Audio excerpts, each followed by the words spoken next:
na akong nandito. Papasok nga siya sa trabaho na tila ba walang nangyayari, na parang okay lang ang lahat. Ngunit talagang hindi siya lulubayan ng kanyang mga problema. Dito na may nag-iskandalo itong si Mrs. Montinola, ang taong nagpakulong sa kanyang tinang. Nalaman kasi nito na tinatrabaho ni Lelet ang kanyang tinang para makalabas. Nagalit ito sa kanya kung kaya't nag-iskandalo at sumugod nga ito sa kanyang trabaho. Pinahiya nga siya sa harapan ng kanyang mga katrabaho kung ano-anong panglalait ang sinabi nito sa kanya na hindi umano deserve niya na maging isang abogado dahil pinagtatanggol umano niya ang isang kriminal.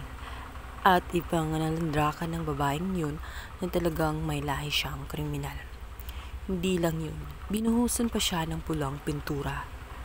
Bihan nga ni Lelet ang matanda na umalis na dahil masyado na nga siyang nang iistorbo at masyado na nga maraming kahihiyan na kanyang ginawa.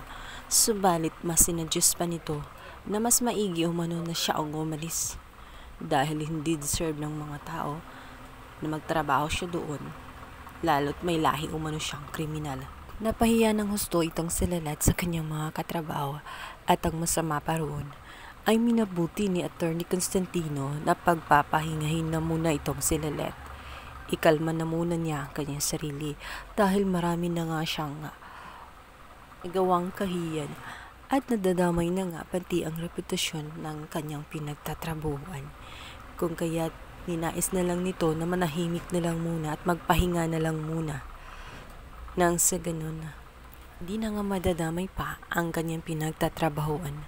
Labag man sa kalooban ni Lelet, ngunit wala siyang magawa dahil yun ang kagustuhan ng kanyang amo. Sa sumunod na araw, dinalaw nga ni Lelet ang kanyang tinang. Dito nga excited ang kanyang tinang. Sinabi nito kung kailangan na ba umano na mag-practice siya sa kanyang sasapihin sa korte. Subalit malungkot na ibabalita ni Lelet na kailangan na muna niya magpahinga.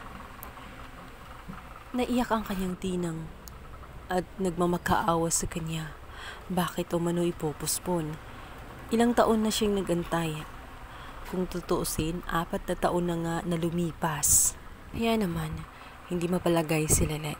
Kailangan niyang magpahinga dahil na rin sa marami na nga issue na kumakalat tungkol sa kanya at napoporasyon na rin maging sa kanyang trabaho. Kaya naman, hihingi ng tulong si Lelet